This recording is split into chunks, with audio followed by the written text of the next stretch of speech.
I was approved for 4 days of leave, not a minute more. The Navy doesn't do long goodbyes or flexible returns. You get a window, you use it, and you go back. I landed early Friday morning, picked up a rental car, and drove straight home. Kayla had school that day, so I didn't wake her. I unpacked, started a load of laundry, and checked my email out of habit. Old routines are hard to turn off. Kayla came home just after 3, backpack slung, low earbuds out, already asking what we were having for dinner. She dropped her bag by the door, washed her hands without being told, and opened her planner at the kitchen table.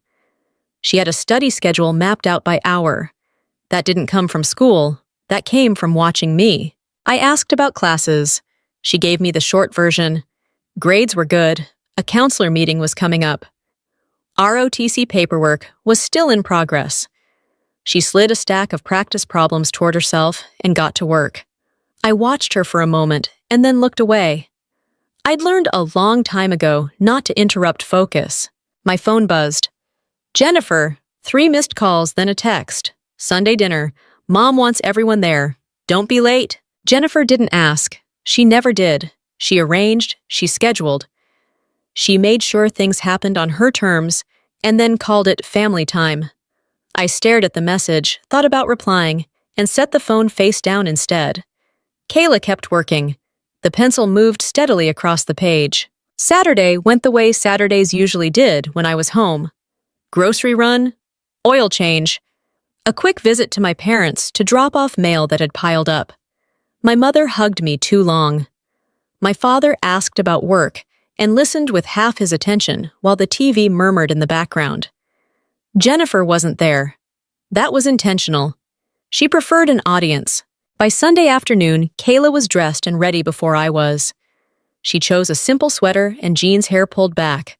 No jewelry, no fuss. She packed her book and calculator into her bag. You don't have to study there, I said. I know, she said, but I can. The drive to my parents' house took 20 minutes. Kayla reviewed notes at stoplights. I focused on the road. I'd been to this dinner 100 times. Same house, same table, same seating. It was predictable in a way deployments never were. The door was already open when we arrived. Voices carried from the dining room. Laughter. Glasses clinking. The smell of roast beef and potatoes. My mother rushed out to greet us, apron on hands damp. You made it, she said, like there had been a doubt. Jennifer appeared behind her perfectly styled earrings, catching the light. She looked Kayla up and down, then me. You're home, she said. For how long? 4 days, I said. She nodded like she was filing it away. Well, we'll make the most of tonight. Marcus was at the table already holding court. He stood to shake my hand, grip firm, smile wide. Good to see you, he said. You still traveling all the time? Yes. Must be tough, he said, not waiting for an answer. I don't know how you do it. I like being where the action is. He gestured at the table like it was a stage. Jennifer took her seat beside him. Kayla sat where she always did, near the end bag, tucked under her chair. She pulled out her book and opened to a marked page. No one commented. They never did. Dinner started with small talk that wasn't small at all. Marcus talked about sales numbers, new hires, expansion plans. He liked to explain things that didn't need explaining. Jennifer laughed at the right moments and touched his arm when he landed a point. My parents listened, proud and uncomfortable at the same time. Someone asked Kayla about school. She answered politely and went back to reading. Jennifer watched her for a second too long. You're always studying, Jennifer said. Do you ever take a break? Kayla looked up. I do, Jennifer smiled. Didn't reach her eyes. Just making sure you're not missing out. I caught my mother's glance. It said, please don't start anything. I kept my hands on my fork and continued eating. Marcus launched into a story about a property he'd just leased downtown. Prime location. Great deal. He named the building, quoted the rent, talked about how desperate the owner had been to fill it. Heads nodded. Questions followed. He answered them all, enjoying the attention. Kayla turned a page. Jennifer leaned back in her chair and crossed her arms. She watched Marcus talk, then looked at Kayla again. Her mouth tilted at one corner. It was the same look she'd worn when we were kids, and she'd figured out how to get what she wanted without asking. I felt it then. Not anger. Recognition. The room hadn't changed, but the air had. I took a sip of water and set the glass down carefully. My laptop bag rested against my leg. I hadn't planned to bring it out. I rarely did at family dinners. But habits die hard. Jennifer cleared her throat. So she said, looking straight at Kayla, "All that studying.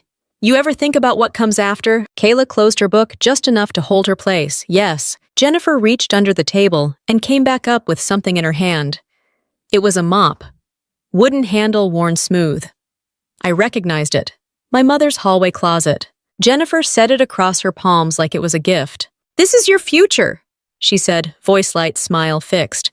"Get used to it." There was a beat, then a few chuckles. Not loud, not cruel, just enough. Kayla looked at the mop, then at Jennifer. She took it, set it beside her chair with care, and opened her book again. The pencil resumed its steady movement. No shaking, no pause. I didn't raise my voice. I didn't stand up. I adjusted my chair an inch closer to the table and rested my forearms where everyone could see them. Marcus kept talking to momentum unbroken, but his eyes flicked toward me, and then away. I opened my laptop. The laptop screen lit up with a soft glow that didn't draw attention right away. Marcus was still talking, his voice riding the room, like background noise confident enough to assume no one would interrupt him. I didn't say anything. I rested my thumb on the trackpad and let the screen settle at a comfortable angle, just enough for me to see it clearly. Jennifer noticed before anyone else did. She always did. She'd been watching me more closely than she let on, waiting for a reaction she could label as overreacting. When she saw the laptop, her smile tightened. Not enough for anyone to comment, but enough for me to register it. "You working on your leave?" she asked, tone casual, eyes sharp. "Just checking my schedule," I said. Marcus laughed. "She never turns it off," he said to the table. "That's the military for you, always on call. I don't know how you live like that." I didn't answer. I clicked through a calendar invite, then an email, not in a rush. Jennifer leaned back in her chair and crossed her arms the way she did when she felt like she was losing control of a room. Jennifer has always kept score. Not with numbers, but with moments. Who got praised? Who got attention? Who looked better in front of other people? Growing up, she learned early that visibility mattered more than substance. If something couldn't be seen, it didn't count. When I joined the Navy, she congratulated me loudly and then asked quietly when I planned to come back and do something real. When I deployed for the first time, she posted about how hard it must be for her to worry about me. When Kayla was born, Jennifer brought gifts and advice and a running commentary on everything I was doing wrong. I stopped correcting her years ago. It never changed anything. At the table, Marcus finished his story and took a sip of wine. "Anyway, he said this place downtown is going to be a game changer. Best team, best location. You'll see." "I'm sure," Jennifer said. She glanced at Kayla, then back at Marcus. "It's nice to see someone planning ahead." Kayla didn't look up. Her pencil paused, then moved again. Jennifer tilted her head. "You know, she said planning is important, especially if you don't have options." My mother shifted in her chair. "Jennifer," what Jennifer said. "I'm just saying, not everyone has the same path." I felt the familiar pressure behind my eyes. Not anger, fatigue. Jennifer wasn't improvising. This was something she'd rehearsed. She'd chosen tonight for a reason. Audience matters to people like her. Marcus jumped back in. "That's why I tell my guys," he said, "you don't wait around. You take what's in front of you. Some people spend their lives preparing and never actually build anything." He smiled in my direction like it was a compliment. I clicked another tab open. The Wi-Fi was slow, but it didn't matter. I wasn't in a hurry. Jennifer reached for her water glass and didn't drink from it. "Kayla," she said. "What are you even studying right now?" Kayla answered without looking up. "Math." Jennifer laughed lightly. "Of course it is." My father cleared his throat.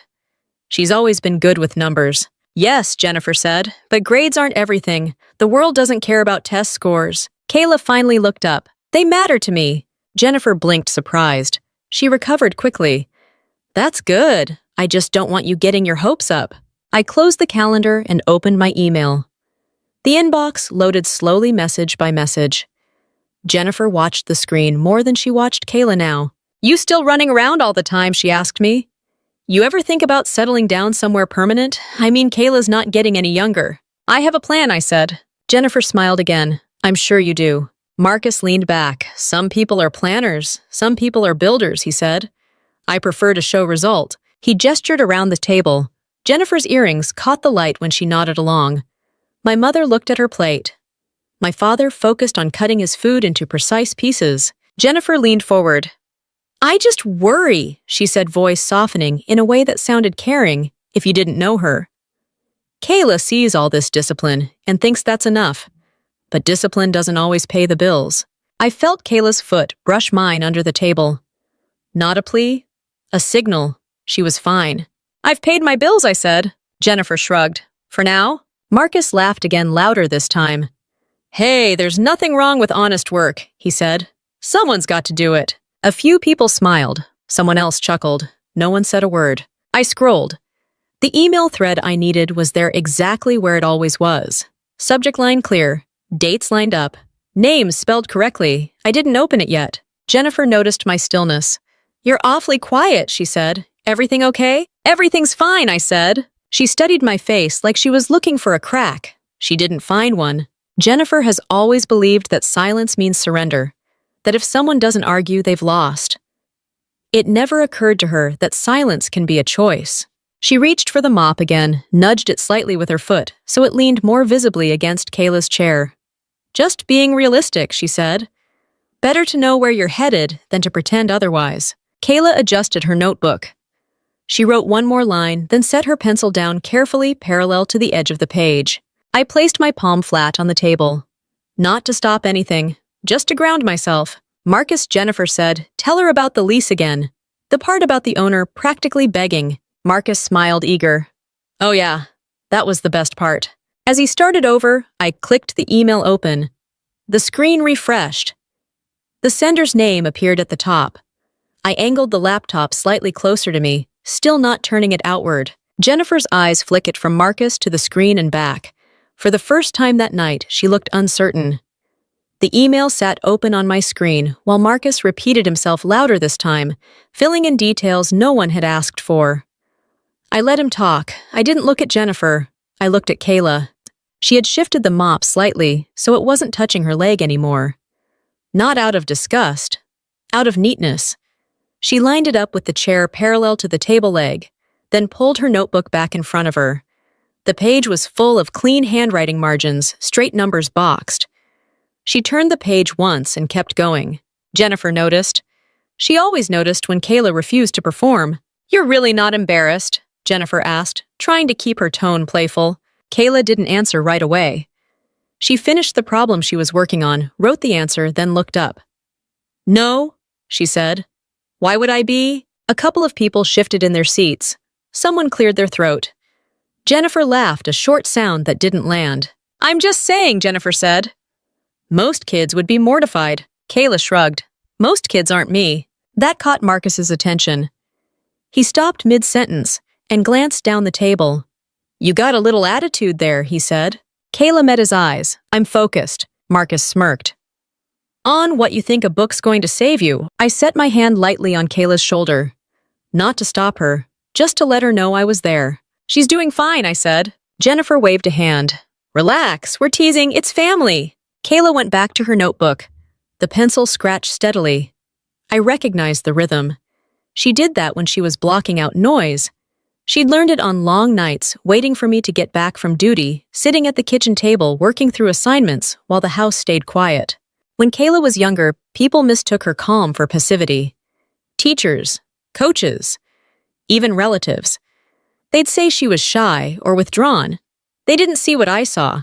She wasn't shrinking. She was choosing where to put her energy. That came from watching me pack bags at odd hours.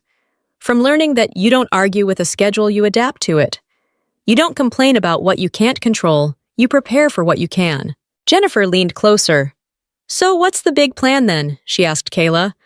All this studying has to be for something. Kayla paused, then answered without lifting her head. I'm applying for a scholarship. Oh, Jennifer said. Which one? Several. Marcus laughed. That's cute. Kayla looked up again. It's not cute. It's competitive. I felt a flicker of something in my chest. Pride, maybe? Or relief. Jennifer tilted her head. And if that doesn't work out? Kayla's pencil stopped. Then I try something else. Jennifer smiled, slow and deliberate. You know, not everyone gets to choose. Some people just end up where they end up.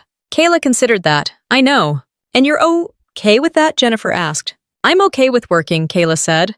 I'm not okay with being told I don't have options. The table went quiet. Marcus opened his mouth, then closed it. My mother reached for her napkin and folded it again, unnecessary but deliberate. Jennifer recovered quickly. No one said you didn't have options. You did, Kayla said, nodding toward the mop. Jennifer's eyes flicked down then back up. It was a joke. Kayla wrote one more line and closed her notebook. She stacked her papers neatly and slid them back into her bag. Jokes are usually funny. I hadn't told Kayla what to say. I hadn't coached her. I'd only ever told her to be honest and stay composed. She was doing both. Marcus leaned forwards. Listen, he said, voice dropping into something he probably thought was advice. The world doesn't hand out gold stars for effort. You've got to prove yourself. Kayla looked at him. I am, Jennifer scoffed. By studying at dinner, by preparing, Kayla said. I don't need an audience. That landed harder than anything else she'd said. Jennifer looked at me, searching for something. Permission. Disapproval. A crack. She didn't find it. I scrolled my email just enough to keep the screen active. The subject line stayed visible. The sender's name sat there, calm and unbothered by the room. Jennifer straightened in her chair. You're raising her to be rigid, she said. Life isn't all rules and schedules. Some parts are, I said. And what about when that doesn't work? Jennifer pressed. What happens when she realizes she's spent all this time preparing for something that never comes? Kayla answered before I could. Then I adjust. Marcus laughed again, but there was an edge to it now. You sound like your mother. Kayla nodded. Good. Jennifer's smile faltered. You don't think maybe you should enjoy being young, Kayla said. This is how I enjoy it. That was when Jennifer reached for the mop again, lifted it just enough to draw attention, then set it back down with a small tap. Well, she said, at least you're getting familiar with the tools. A few people chuckled.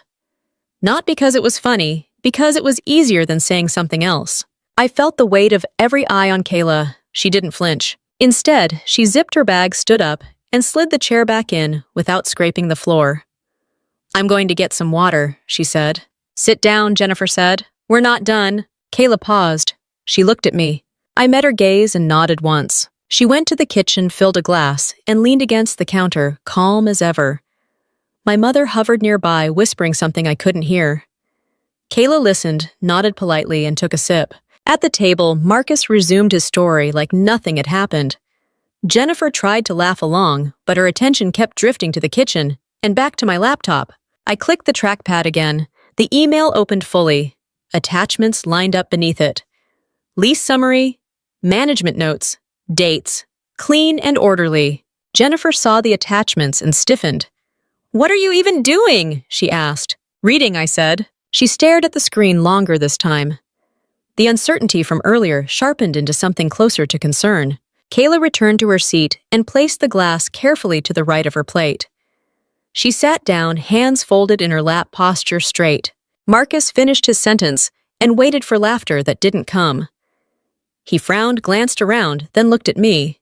You got something to add, he asked. I rested my fingers on the edge of the laptop and felt the smooth metal under my skin. I didn't turn the screen yet. I didn't say a word. Jennifer opened her mouth, then closed it. For the first time that night, the room felt like it was holding its breath. The silence didn't last long. Marcus hated dead air. He leaned back, cleared his throat, and filled the space the way he always did. Anyway, he said, rolling his shoulders like he was resetting the room. This building is exactly what we needed. Downtown traffic, easy parking room to grow. You don't stumble into deals like that. You make them happen. A few heads nodded. My father murmured something about location. Uncle Robert leaned forward, interested now, not in the tension, but in the numbers. What'd you say the rent was again, Robert asked. $48 a month, Marcus said, proud. For that square footage, it's a steal. Jennifer smiled at him, the kind of smile that fed on approval. He negotiated hard, she said. The owner was desperate, practically begged. I kept my eyes on the screen. The attachment list didn't move. I didn't scroll. I didn't need to. I already knew what was there. Robert whistled softly. In that neighborhood, that's low. Marcus lifted his glass. Exactly. 5-year lease option to extend. I locked it down before anyone else could. Kayla sat still, hands folded, listening without listening. She'd learned to let words pass through her like weather. Jennifer turned to her. See, that's how you get ahead. You spot an opportunity and take it. Kayla nodded once neutral. Marcus warmed to the attention. The previous tenant went under, he said. Left the place empty for months. Management was panicking. I walked in at the right time. What building is it? Robert asked. The Morrison, Marcus said. On 5th. Robert's eyebrows went up. 8 stories. That's the one. Nice, Robert said. That's a solid property. It will be, Marcus said. Once I'm done with it. Jennifer reached for Marcus's hand and squeezed. He's already planning renovations. New signage. Showroom upgrades. How much are you putting into it? Robert asked. Marcus shrugged. Couple hundred, give or take. Worth it. I took a sip of water. The glass clinked softly when I set it down. Jennifer glanced at me, then away. My mother shifted in her chair. That sounds expensive. It's an investment, Jennifer said quickly. You have to spend money to make money. My father nodded, uncertain. As long as it's stable, it is, Marcus said. The terms are solid. Any termination clause? Robert asked out of habit. Marcus laughed. Standard stuff, nothing to worry about. I clicked once. The trackpad sound was barely audible. Jennifer's eyes snapped to the laptop. Can we not talk about business all night? She said. It's family dinner. You were just praising the deal I said. She smiled tightly. I'm just saying we should keep things light. Marcus waved her off. It's fine. Robert gets it. Robert leaned back. Still 5 years is a commitment. I'm not going anywhere, Marcus said. This is my flagship.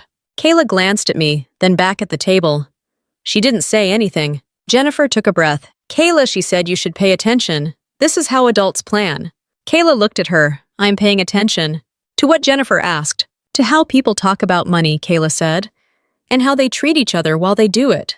A couple of forks paused midair. Jennifer blinked. That's not what I meant, she said. It's what I heard Kayla said. Marcus laughed a short bark. You're sharp, he said. Just don't let it make you soft. Kayla didn't respond. She didn't need to. Jennifer leaned back again, arms crossing. You know, she said, not everyone has access to opportunities like that. Some people just work jobs. I felt my jaw tighten. I let it pass. Marcus nodded. Nothing wrong with that. Someone's got to clean up. A chuckle rippled down the table. It wasn't loud. It didn't need to be. I didn't look up. Jennifer reached for her napkin and dabbed the corner of her mouth. At least she's realistic, she said, nodding toward Kayla. No big dreams, right? Kayla met her eyes. I have goals. Jennifer smiled. Same thing. Marcus set his glass down. Goals are nice, he said. Results are better. Robert glanced between us. Lauren, what do you think? I looked up then. About the building. Robert nodded. Yeah, you've been quiet. I think the numbers explain themselves, I said. Marcus grinned. Exactly. Jennifer laughed, relieved. See? Even she agrees. I didn't correct her. My mother cleared her throat. Dessert soon? After this, Jennifer said. She shifted in her chair and glanced toward the hallway. I have something to show Kayla. She reached down and hooked her foot around the mop handle, dragging it closer to her chair. The wood scraped lightly against the floor. It wasn't loud, but it cut through the room. Kayla watched the movement without reacting. Jennifer lifted the mop and balanced it across her palms again, like she'd rehearsed the motion. You know, she said, voice light. It's good to be familiar with tools. I felt the air change. Not heavy, sharp. Marcus smirked. Practical skills, he said. Jennifer nodded. Exactly. She turned the mop, slightly angling it toward Kayla, as if offering it. No shame in starting where you can. My mother opened her mouth, closed it. My father stared at his plate. I didn't move. Jennifer extended this handle another inch. Better to be prepared, she said. Right. Kayla's eyes flicked to me, then back to the mop. She didn't reach for it. I rested my hand flat on the table again, steady. The laptop hummed quietly beside my arm. Marcus leaned forward. Come on, he said. It's just a joke. Jennifer's smile widened, satisfied now that all eyes were on her. She held the mop out, waiting. The room had gone quiet enough that I could hear the refrigerator cycle on in the kitchen. I shifted my chair slightly, and adjusted the angle of the laptop so the screen faced inward just for me. I didn't touch it yet. I didn't say anything. Hey. Jennifer cleared her throat. Kayla, she said, take it. Kayla inhaled slow and controlled. I let my fingers hover over the trackpad. Kayla's breath steadied before she moved. She reached out, took the mop by the handle, and lifted it cleanly from Jennifer's hands. No hesitation, no eye contact. She set it beside her chair, aligning it with the table leg like it belonged there. Then she sat back down, opened her notebook, and returned to the line she'd marked earlier. Jennifer blinked. The room didn't react the way she'd planned. Marcus laughed anyway. There you go, he said. See, no big deal. A few people followed with small, uncertain chuckles. My mother pressed her lips together. My father's knife scraped against his plate as he cut another piece of meat he didn't eat. I kept my fingers hovering over the trackpad. I didn't touch it. Jennifer's smile wavered, then reset. Good attitude, she said. That'll take you far. Kayla didn't look up. Her pencil moved, paused, then moved again. Jennifer tried again. I mean it. A lot of people don't want to hear the truth. You're handling it better than most. Kayla wrote the last number, boxed it, and set the pencil down. She closed the notebook halfway, keeping her place. What truth? She asked. Jennifer laughed softly. Don't be dramatic. I'm not, Kayla said. I'm asking. Marcus leaned in. Life's not fair, he said. You work with what you've got. Kayla nodded once. I am. Jennifer tilted her head, studying Kayla like a puzzle that wasn't cooperating. You really don't feel embarrassed? Kayla met her eyes. No. Even with everyone watching, Jennifer asked. Kayla glanced around the table. I don't see anyone I need approval from. That landed hard. Uncle Robert shifted in his seat. Someone coughed. Jennifer's smile tightened until it looked more like a grimace. Marcus waved a hand. Hey, relax. It's family. We tease. Teasing usually goes both ways, Kayla said. Jennifer scoffed. So now you're lecturing us. Kayla shook her head. No, I'm just not playing along. I placed my palm flat on the table, not to stop anything but to anchor myself. My heart rate was steady. This wasn't a moment to rush. Jennifer leaned back, arms crossed. You're raising her to be cold, she said to me. No sense of humor. I'm raising her to be focused, I said. Marcus smirked. Focused on what you think studying is a shield. Kayla closed the notebook fully and slid it into her bag. She zipped it with a soft, precise motion. It's not a shield, she said. It's preparation. Jennifer laughed again, louder this time, inviting the room to join her. Preparation for what? Kayla stood. She picked up the mop again, held it upright, and rested it lightly against her shoulder. Not defiant, not ashamed. Just factual. For work, she said. If that's what I need to do. Jennifer's laugh faltered. See, she said, looking around. She gets it. Kayla continued calm. But it's not all I'll do. Marcus raised his eyebrows. Oh, Kayla nodded. I'll do what I choose. Jennifer opened her mouth, then closed it. She hadn't expected that answer. My mother stood abruptly. Does anyone want more potatoes? No one answered. Kayla set the mop back down beside the chair and sat again. She folded her hands in her lap, posture, straight gaze steady. The moment stretched uncomfortable and exposed. Marcus cleared his throat. Anyway, he said, eager to reclaim control, like I was saying about the building. Which building? Kayla asked. Marcus paused. The Morrison, downtown. Kayla nodded. The one with the underground garage. Robert looked surprised. You know it? I looked it up, Kayla said. I like architecture. Jennifer laughed sharply. Of course you do. Marcus resumed faster now. Right. So the owner was desperate. That's the key. You find someone desperate, you get leverage. I clicked the trackpad once. The email window refreshed bright and steady. I still didn't turn the screen. Jennifer's eyes flicked to the laptop. You're really working at dinner, she asked. I'm reading, I said. She leaned forward, reading what? Documents, I said. Marcus chuckled. Let me guess. Military stuff. I didn't answer. Jennifer glanced at Kayla, then back at me. You know, she said, this is what I mean. Always distracted. Always somewhere else. Kayla spoke before I could. She's here. Jennifer frowned. Is she? Yes, Kayla said. She's watching. The room went quiet again. This time, no one rushed to fill it. Marcus set his glass down carefully. You got something to say, Lauren? I met his eyes. You've said plenty. Jennifer straightened. Don't start. I'm not starting, I said. I'm listening. Marcus scoffed. Then listen to this. The lease terms are incredible. I practically stole the place. I scrolled slow and deliberate. The attachment titles lined up like a checklist. Jennifer noticed the movement and stiffened. "What are you doing?" she asked again. I didn't answer right away. I adjusted the laptop's angle, slightly still facing me. The glow reflected faintly in my glass. Kayla watched my hands, not my face. She recognized the timing. Jennifer tapped her fingers on the table. "If you've got something to say, say it."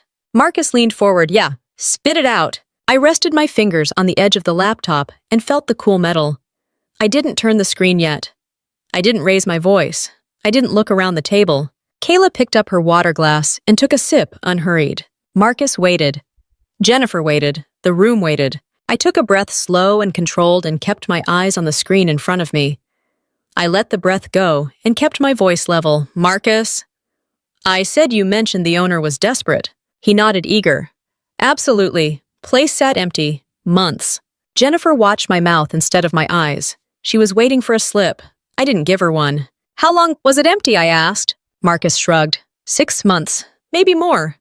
"Bad timing, bad tenant." "Which tenant?" I asked. He frowned. "Does it matter?" "It does," I said. Marcus leaned back, annoyed now. "They went bankrupt. Left without notice. That's why I got such a good rate." Robert tilted his head. "Which firm was that?" Marcus waved a hand. "Some design outfit. Doesn't matter." I clicked the trackpad. A document opened, not turned outward just enough for me. Jennifer's fingers stopped tapping. "What are you doing?" she asked. "Checking dates," I said. Marcus snorted. "Dates?" "Yes." He laughed. "You're really doing this at dinner." "I am," I said. Kayla sat still, hands folded, watching my hands, not my face. She knew the difference between noise and movement. "Listen," Marcus said, leaning forward, voice dropping into what he probably thought was reasonable. "If you've got concerns, say them. Otherwise, let it go." "I don't have concerns," I said. "I have information." Jennifer's smile flickered. "Information about what?" "The building," I said. She rolled her eyes. "Everyone knows about the building. He's explained it 3 times. "Not everything," I said. My mother shifted. "Lauren." "It's okay," I said. Marcus smirked. "You suddenly an expert in commercial leases." "I read what I signed," I said. Robert glanced at Marcus. "Fair." Marcus's jaw tightened. "So what's your point?" I scrolled once more. The cursor moved. A name appeared at the top of the page. Jennifer leaned in despite herself, then caught the movement and leaned back, pretending she hadn't. "My point," I said, "is that desperation doesn't always look the way people think it does."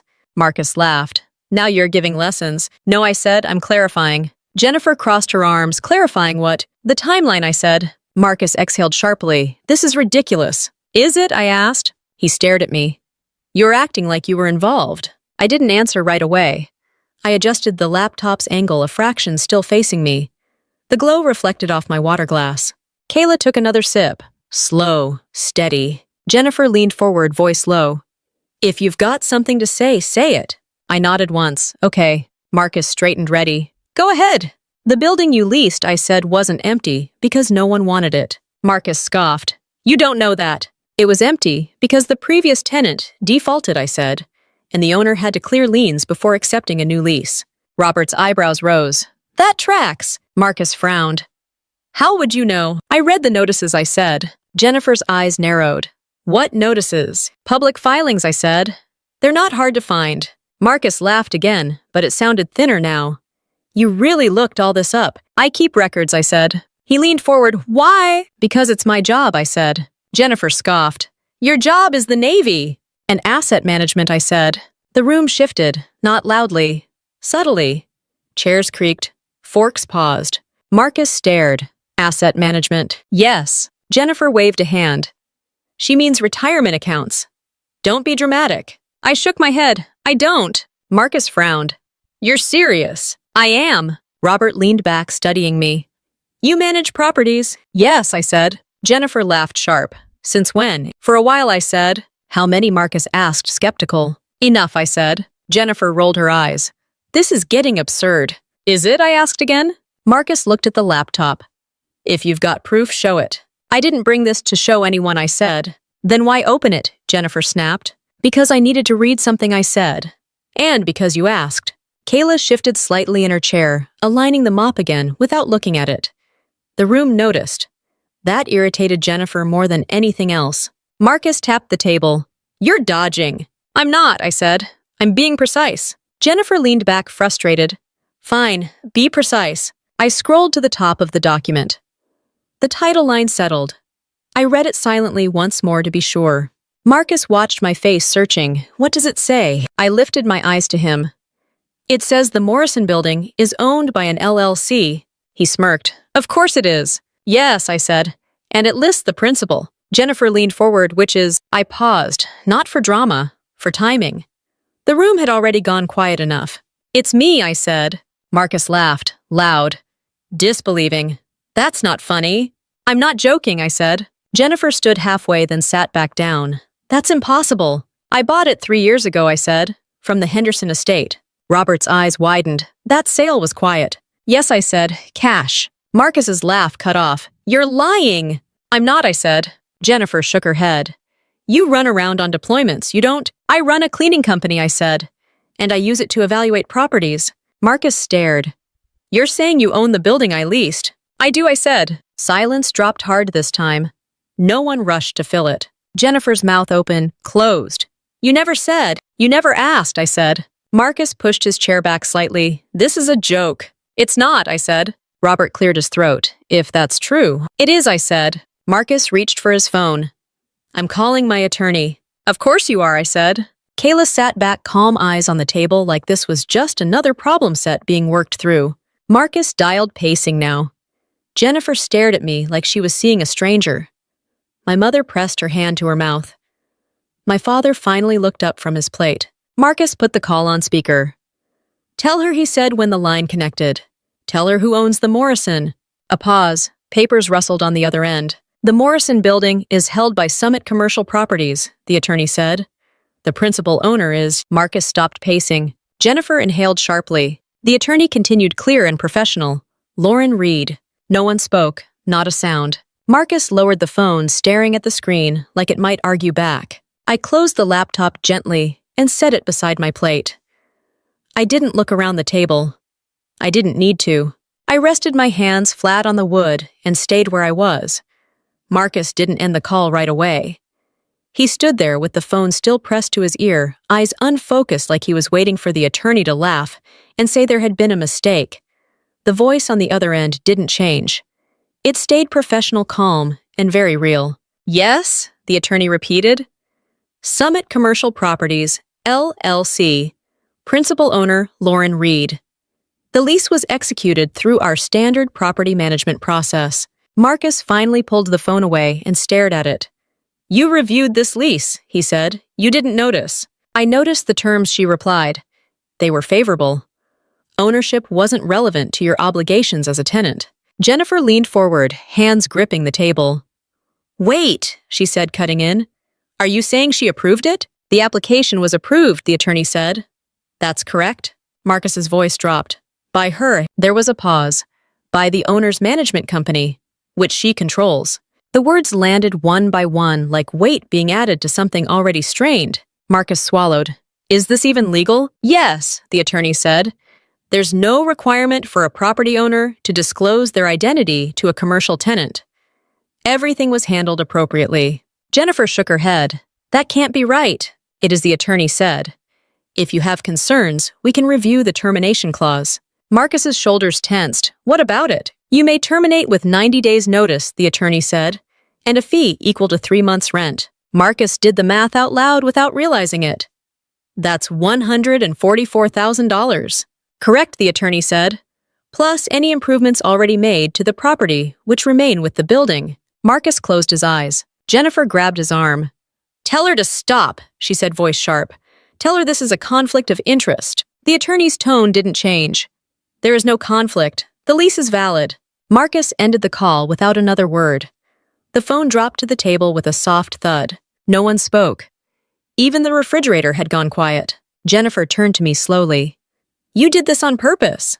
I reviewed an application, I said. You let him sign, she said. He submitted it, I said. I accepted it. That's setting him up, she snapped. No, I said, that's business. Marcus laughed, once harsh and humorless. You let me brag about that deal. I didn't stop you, I said. You sat there, he said, voice rising, while I talked about stealing the place. I didn't hand anyone a mop, I said. Jennifer flinched. Marcus rubbed his temples. This is unbelievable. Robert leaned forward. It's actually pretty straightforward. Marcus shot him a look. Stay out of it. Robert didn't back down. You leased a building, the owner accepted. Terms are legal. Pride doesn't change that. Jennifer turned on Robert. You're taking her side. I'm taking reality's side, Robert said. My mother finally spoke. Lauren, she said softly, why didn't you tell us? I looked at her. About the buildings. She nodded. About any of this. I thought about it. Not long, just enough. No one asked, I said. And when I mentioned the first one years ago, Dad told me to stop being reckless. My father's face tightened. I don't remember saying that. You do, I said. You said I should focus on my job and not gamble. The table stayed quiet. Jennifer pressed her hands flat on the wood. You've been hiding this. I've been working, I said. Marcus pushed his chair back and stood. This is fraud. It's not, Robert said. This is manipulation, Jennifer said. It's documentation, I said. Marcus paced. I can get out of this. Yes, I said. With notice? And the fee, he said. Yes. And the renovations, Jennifer asked. They stay, I said. Marcus stopped pacing. You're enjoying this. I shook my head. No. Jennifer laughed bitterly. Then what? This is revenge. I met her eyes. No, this is consequence. She stared at me, searching for anger satisfaction, anything dramatic. She didn't find it. Kayla sat quietly through all of it, hands folded, eyes steady. She hadn't looked at the mop once since the call ended. Marcus turned to her, desperate now. You knew about this. Kayla shook her head. I knew my mom owned buildings. Jennifer gasped. You told her. I told my daughter what I do, I said. That's not a secret. Jennifer sank back into her chair. How many, she asked, quieter now. 17, I said, downtown. Robert whistled under his breath. Jennifer stared at the table. You're kidding. I'm not, I said. Marcus rubbed his face. I put 200,000 into that space. Yes, I said. And if I leave, you lose it, I said. Jennifer looked up sharply. You're going to bankrupt him. No, I said. He'll stay. Marcus scoffed. I won't. You will, I said. Jennifer laughed weakly. You're so sure. I nodded. The location matters. The parking matters. The rate is below market. Breaking the lease costs more than swallowing your pride. Marcus stared at me. His jaw clenched. You planned this. I prepared, I said. Jennifer's voice dropped. All because of a stupid joke. I didn't answer. Kayla stood then, slow and deliberate. She picked up the mop and leaned it against the wall by the door, out of the way. It doesn't belong at the table, she said. No one argued. Marcus sank back into his chair. So what now, he asked. I folded my hands. Now you decide whether you want to run a business or a grudge. Jennifer shook her head. You've humiliated us. I looked at her. You humiliated a child. My mother covered her mouth. My father stared at his hands. Marcus exhaled long and shaky. We're leaving? Jennifer stood unsteady. This isn't over. I nodded. Dinner usually ends eventually. Marcus grabbed his coat. Jennifer followed eyes, never leaving mine. They stopped at the door like they expected someone to chase them. No one did. When the door closed, the sound echoed through the house louder than it should have been. Kayla returned to her seat and picked up her water glass. She took a sip, calm as ever. I stayed where I was, hands still on the table, letting the room settle into what it had become. The house didn't explode into chaos after the door closed. It did the opposite. The quiet settled in layers heavy, but controlled like everyone was afraid to move too quickly and knock something else loose. My mother broke first. I'm going to make coffee, she said, already standing. No one answered. The sound of the cabinet opening and closing felt louder than it should have. Robert leaned back in his chair and exhaled slowly. Well, he said that was educational. My father rubbed his hands together, staring at the table. I didn't know he said. About any of it. I know I said. Kayla stayed seated, posture straight, eyes forward. She wasn't waiting for reassurance. She didn't need it. Robert cleared his throat. For what it's worth, he said, the lease really is solid. Market rate on that building should be closer to $65 a month. Seat. My father looked up. He's paying $48? Yes, Robert said. And that's before escalators. My mother returned with coffee and set a mug in front of me without asking. So what happens now? She asked quietly. What happens next is already written, I said. He signed a 5-year agreement. Robert nodded. And breaking it hurt. How much, my father asked. Robert didn't hesitate. Termination fee is 3 months' rent. That's $144,000, plus sunk renovation costs. Those don't transfer. My mother winced. That's a lot. It's survivable, I said, just not pleasant. Kayla finally spoke. He'll stay. Everyone looked at her. Why are you so sure? My mother asked. Kayla folded her hands. Because leaving costs more than staying. Robert smiled slightly. She's right. My father shook his head. All this over one dinner. It wasn't over dinner, I said. It was over choices. My mother sat down across from me. Jennifer says you set them up. I didn't, I said. I didn't change terms. I didn't hide conditions. I accepted an application. She didn't know, my mother said. She didn't ask, I said. My father looked pained. You could have told us. I tried once, I said. It didn't go well. The clock in the hallway ticked steadily. No one rushed to fill the silence. Robert stood. I should get going. My mother touched his arm. Already. He nodded. This is a family conversation. He gave Kayla a small nod on his way out. You handled yourself well. Kayla nodded back. When the door closed behind him, my father pushed his plate away. So you own 17 buildings, he said. Not accusatory, just tired. Yes. And the cleaning company, my mother asked. It services 42, I said. Owning 17 makes maintenance easier. My father sighed. I thought it was just cleaning. It is, I said. And it isn't. My mother stared into her mug. Jennifer's going to be furious. She already is, I said. She'll call, my father said. Yes, I said. And demand explanations, my mother added. Yes. Kayla stood and began stacking plates. I can help, she said. You don't have to, my mother said. I want to, Kayla said. She carried dishes to the sink, rinsed them, and set them in the dishwasher with the same care she put into everything else. The mop still leaned against the wall near the door. No one mentioned it. My father watched Kayla work. You didn't cry, he said. Kayla shrugged. There was nothing to cry about. My mother looked at her. It must have hurt. Kayla considered that. It was uncomfortable, not hurtful. I felt something ease in my chest, not pride, relief. My phone buzzed. A text from Jennifer. 3 words. You humiliated us. I didn't reply. Another buzz. Marcus. Missed call. Then my property manager. Are you okay? Tenant called his attorney. I typed back. Everything's fine. My mother noticed the phone. They're already calling. Yes, I said. My father leaned forward. What are you going to do? Nothing, I said. The lease runs. That's it, my mother asked. That's it, I said. Kayla returned to the table and sat down. Do you want to leave? She asked me. In a minute, I said. My mother looked at Kayla. You're not angry. Kayla shook her head. I'm clear. About what my father asked. About who I listened to, Kayla said. That landed quietly but firmly. My phone buzzed again. Jennifer this time. A longer message. Accusations. Questions. Demands. I read it once and locked the screen. My mother reached for my hand. I wish tonight had gone differently. So do I said. But you don't regret it, she said. No, I said. My father nodded slowly. I think I understand. Kayla picked up her bag. Can we go? She asked. Yes, I said. My mother stood and hugged Kayla tightly. You're a good kid, she said. Kayla returned the hug, brief but genuine. I know. My father hugged me next. You should have told me sooner, he said. I tried, I said. He nodded. I hear you now. We stepped out into the night. The air was cooler than it had been earlier, sharp and clean. Kayla walked beside me, shoulders relaxed. In the car, she buckled her seatbelt and stared ahead. He's going to stay, she said again.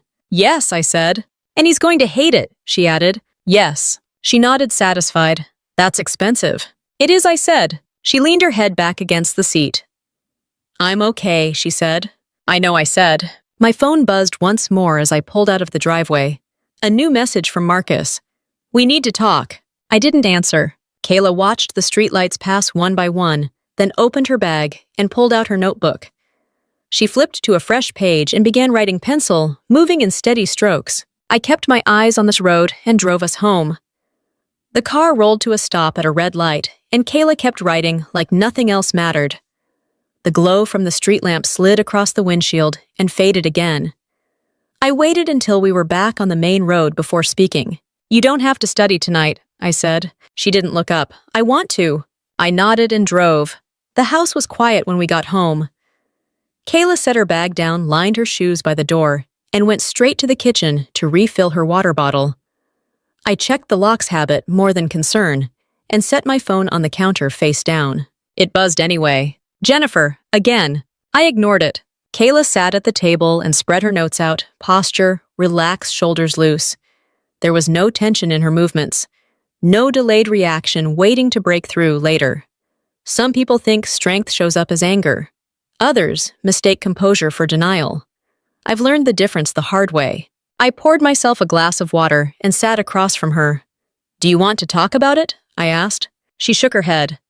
"I already know what I think, which is that I don't need her approval," she said, "or his." "That's fair," I said. She capped her bottle and leaned back in her chair. "You weren't mad." "I was paying attention," I said. She smiled slightly. That was better. My phone buzzed again, Marcus this time. Then Jennifer, then my mother. I picked it up and silenced it. The room felt calmer immediately. Kayla watched me.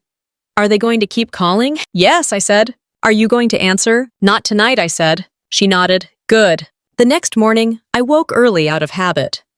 Kayla slept in. I made coffee, reviewed emails, and flagged a few messages for later. One from my property manager confirmed what I already knew.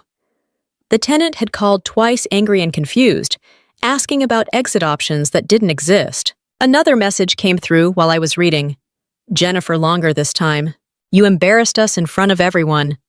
You could have handled that privately. This didn't have to turn into a spectacle." I read it once and closed it. Kayla came into the kitchen a few minutes later, hair still damp from the shower. "They still upset?" she asked. "Yes," I said. She shrugged. "That makes sense." "Does it?" I asked. She thought about it. "People don't like being treated the way they treat others."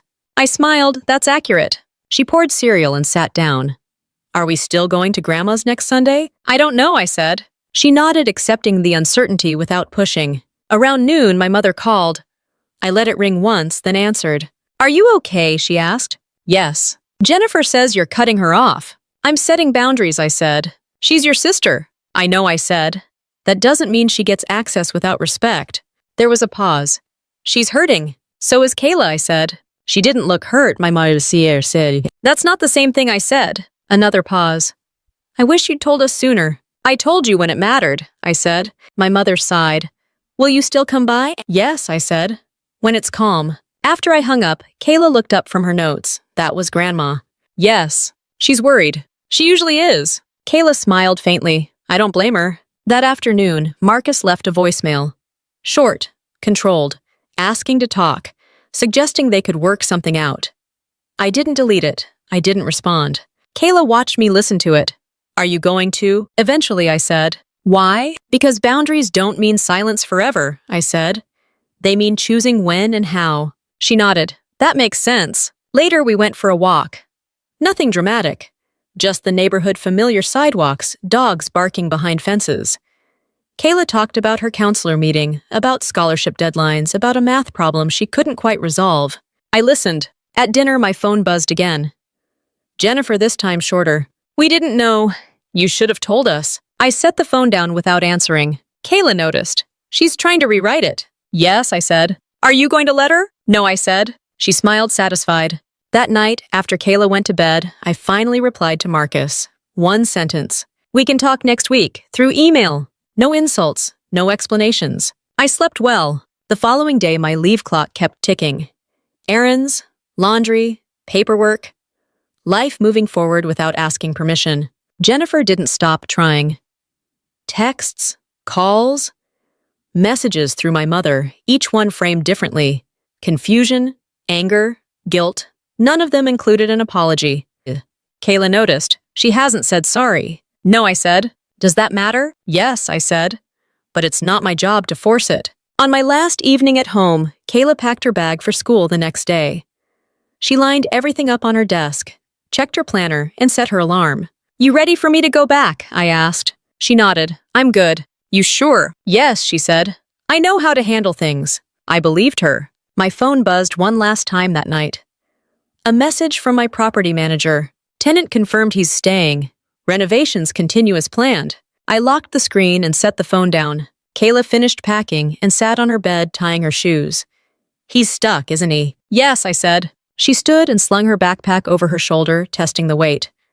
That's a long time. 5 years, I said. She nodded thoughtful. That's a lot of rent. It is, I said. She smiled. Good. I turned off the lights and followed her out of the room. The house quiet and settled around us exactly the way I needed it to be. The morning I left, Kayla stood in the doorway with her backpack on, hair pulled back, shoes tied tight. She hugged me once, firm and quick, the way she always did, when she didn't want to linger. I'll text you when I get home, she said. I know, I said.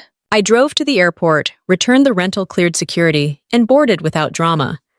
Routine has a way of sanding down emotion until it fits where it belongs. By the time the plane leveled off, my phone was already quiet again. Back on base, life resumed its normal pace. Briefings, emails, schedules that didn't care what happened at a family dinner. I unpacked, checked in, and went back to work. The Navy doesn't pause for personal milestones, humiliations, or revelations. That's part of why it works. 2 days later, my property manager sent an update. Renovations were moving forward, permits approved, contractors on schedule. The tenant had asked again about adjusting terms. The answer was still no. I forwarded the message to my records folder and went on with my day. Marcus sent one email. It was polite, clipped, and carefully neutral. He wanted to discuss future alignment and long-term cooperation. I replied once, equally brief. All communication would go through management. That was it. Jennifer didn't write at first. When she finally did, it wasn't an apology. It was a request. Can we talk? She asked. I read it and closed the app. Kayla texted that evening. Quiz went well. Counselor meeting moved up. She sent a photo of her notes, neat and organized. I replied with a thumbs up and went back to what I was doing. A week later, the first rent payment posted. On time. Full amount. I didn't celebrate. I didn't comment. I archived the confirmation and moved on. The building existed whether I looked at it or not. That was the point. My mother called the following Sunday. She didn't mention dinner. She asked about the weather, about Kayla, about whether I was eating enough. Normal questions carefully chosen. Marcus and Jennifer are busy, she said at one point. I imagine, I said. He's stressed, she added. I imagine, I said again. She hesitated. They're staying. Yes, I said. Another pause. He didn't have much choice. No, I said. She changed the subject. Weeks passed. The building filled out. Signage went up. Cars started appearing in the garage earlier and leaving later. Business did what business does when the numbers make sense. Every month the payment arrived. Kayla adjusted to this rhythm of school. She joined a study group. She submitted applications. She stopped mentioning her aunt entirely. Not out of bitterness, out of clarity. One evening, she called me while I was reviewing paperwork. He asked about you, she said. Who? I asked. Marcus, she said. Ran into him at the grocery store. I waited. He told me you were tough, she said. Like it was a compliment. And I asked. I told him I know, she said. Then I paid for my stuff and left. I smiled. That's efficient. She laughed. I learned from you. Another month, another payment, no delays, no excuses. Jennifer sent another message. Longer this time. Softer. She talked about misunderstandings and family and how things had gotten out of hand. She didn't mention the mop. She didn't mention what she said. She didn't mention Kayla. I didn't respond. On a quiet afternoon, my property manager called. Just so you know, he said tenant requested a meeting again. What did you tell him? I asked. That all communication stays formal, he said. He wasn't happy. Is he current? I asked. Yes, he said. Then we're done, I said. Kayla sent me her first acceptance letter a week later. Partial scholarship, strong terms. She didn't sound surprised. She sounded ready. I'm still waiting on the others, she said. I know, I said. Another payment arrived. At Thanksgiving, my parents asked if we'd all be together. I said no. Kayla and I made our own plans. We cooked too much food, watched a movie halfway through, and went for a walk after. No speeches, no tension, just space. Jennifer texted that night, Happy Thanksgiving. I replied the next morning, Happy Thanksgiving to you too. Nothing more. Marcus didn't stop paying. The location mattered. The rate mattered. The math always won.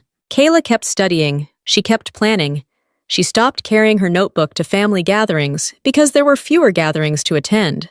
One evening, she asked me something I hadn't expected. Do you think she meant it? She asked. What I said. What she said, Kayla said, about my future. I thought for a moment. I think she meant what she needed to mean, I said. That doesn't make it true. Kayla nodded. Good. Another payment posted. Jennifer eventually apologized. It wasn't perfect. It wasn't complete. It arrived in pieces, scattered through a longer message about family and stress and pride. She didn't ask for forgiveness. She asked for access.